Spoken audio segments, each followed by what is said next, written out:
आज है 9 सितंबर, हिमालय दिवस। हिमालय दिवस क्यों मनाया जाता है? आइए देखते हैं प्रमुख तथ्य। युग युग से है अपने पथ पर, देखो कैसा खड़ा हिमालय। डिगता कभी न अपने प्रण से, रहता प्रण पर अड़ा हिमालय। लेकिन इंसानी छेड़छाड़ ने हिमालय को अपने पथ से डिगा दिया है। इंसानी छेड़छाड़ से परेशान हिमालय अब डिगने लगा है।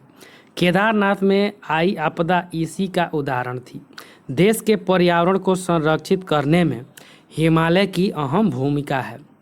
अगर हिमालय नहीं बचेगा तो जीवन नहीं बचेगा, क्योंकि हिमालय न सिर्फ प्राणवायु देता है बल्कि पर्यावरण को संरक्षित करने के साथ जैव विविधता को भी बरकरार रखता है। यही वजह है कि हर साल 9 सितंबर को हिमालय दिवस मनाया जाता है। क्या है मौजूदा हिमालय का स्वरूप? किस तरह से हिमालय में होगा मूवमेंट?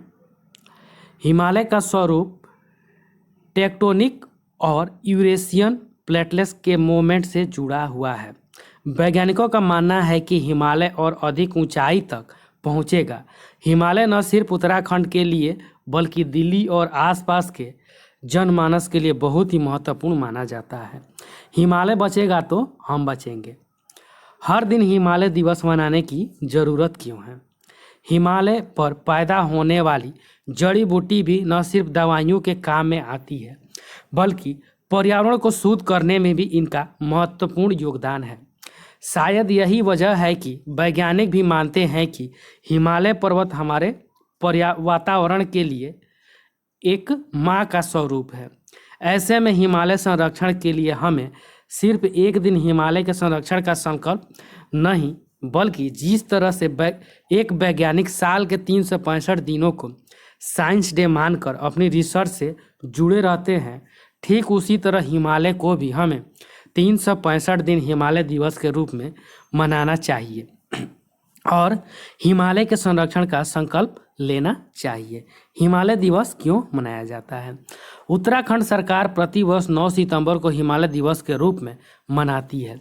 हिमालय के करीब 2500 किलोमीटर लंबे और करीब 300 किलोमीटर चौड़े इलाके के संरक्षण और संवर्धन के लिए हिमालय दिवस मनाया जाता है। हिमालय दिवस के बदलते स्वरूप से होती है हलचल। वाडिया भूविज्ञान संस्थान निर्देशक काला चांद साई के मुताबिक हिमालय में कई हलचल दिखाई देती है, जैसे हिमालय पर्वतों पर समय समय पर लैंडस्लाइड का होना, हिमालय क्षेत्रों में आपदा का आना, हिमालय क्षेत्रों से निकलने वाली नदियों के जल स्तर का घटना बढ़ना। इसके अलावा उच्च हिमालयी क्षेत्र में पर्वतों पर समय समय पर बर्फबारी का होना और समय समय पर एक निश्चित अनुपात में बर्फ का पिघलना है। बर्फ पिघलने को हम ग्लेशियरों का पिघलना भी कहते हैं। इसके अलावा हिमालय क्षेत्र में भूकंप का आना जैसे महत्वपूर्ण पहलू हिमालय के बदलते स्वरूप को बयां करते हैं। पानी को संरक्षित करने की ज़रूरत है। हिमालय के रिसोर्सेज में शामिल पानी जीव जंतुओं के लिए बहुत ज़रूरी है।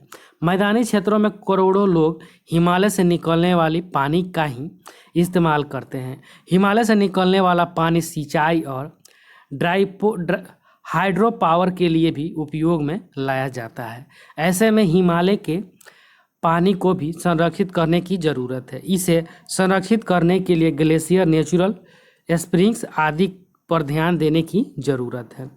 क्लाइमेट चेंज का ग्लेशियरों पर पड़ रहा है बुरा असर।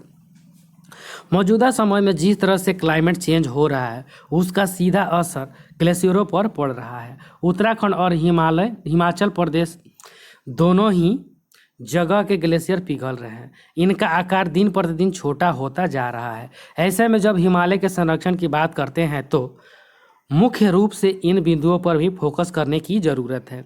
क्लाइमेट चेंज होने की मुख्य वजह मानवीय लापरवाही है, क्योंकि अपनी सुविधाओं और विकास के लिए भूल जाते हैं कि जितना कार्बन प्रोड्यूस कर रहे हैं उसका सीधा असर क्लाइमेट पर पड़ सकता है या पड़ रहा है। हिमालय में जियोथर्मल एनर्जी की है भरमार। उत्तराखंड और हिमाचल दोनों ही मुख्य रूप से पहाड़ी राज्य हैं और इन दोनों ही पहाड़ी राज्यों में जियोथर्मल एनर्जी की भरमार है। इस एनर्जी का इस्तेमाल ग्रामीण क्षेत्रों में होटलों और औद्योगिक इकाइयों आदि में इस्तेमाल किया जा सकता है। यह नहीं, पहाड़ी क्षेत्रों में जड़ी बूटियों की भी भरमार है जिसे मेडिसिन के रूप में इस्तेमाल किया जा सकता है। लिहाजा यह ग्रामीणों को बताने की ज़रूरत है कि किस तरह से इन जड़ी बूटियों का सही ढंग से सदुपयोग किया जा सकता है और अपने लिए रोजगार पैदा किया जा सकता है। बता दें, जियोथर्मल एनर्जी यानी भूतापीय ऊर्जा वह ऊर्जा है जो धरती की ऊपरी परत के नीचे चट्टानों के पिघलने से उसकी गर्मी सतह तक पहुंच जाती है और आसपास की चट्टानों और पानी को गर्म कर देती है। वैज्ञानिक ऐसे स्थानों पर पृथ्वी की भूतापीय ऊर्जा के जरिए बिजली उत्पादन की संभावना तलाशने में लगे रहते हैं। गर्म चट्टानों पर बोरवेल के जरिए जब पानी प्रवाहित किया जाता है तो भाप पैदा होती है। इस भाप का उपयोग विद्युत संयंत्रों में लगे टरबाइन को घुमाने के लिए किया जाता है जिससे बिजली का उत्पादन होता है। हिमालय क्षेत्रों पर ध्यान में रखकर होना चाहिए विकास।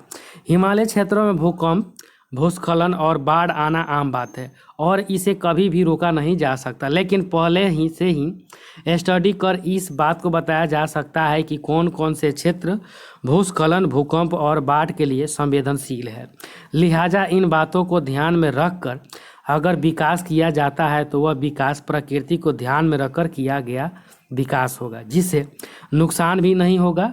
यही नहीं, हिमालय क्षेत्र में तमाम ऐसे क्षेत्र हैं जिन्हें हम अलग अलग तरह से इस्तेमाल कर सकते हैं, जिसमें मुख्य रूप से पर्यटन भी शामिल है। कब हुई हिमालय दिवस की शुरुआत? हिमालय दिवस की शुरुआत 2010 में हुई। बड़े पर्यावरणविदों और जंगल जमीन के लिए काम करने वाले लोगों ने इसकी शुरुआत की। इन लोगों ने सुंदरलाल बहुगुणा, अनिल जोशी और राधा भवन समेत कई लोग शामिल थे। हालांकि आधिकारिक तौर पर इसकी शुरुआत 9 सितंबर 2014 को उत्तराखंड के तत्कालीन मुख्यमंत्री हरीश रावत ने की थी। Thank you friends. अच्छा लगे तो लाइक, सब्सक्राइब और शेयर जरूर करें। साथ में बेल आइकन का बटन दबाना नहीं भूलें।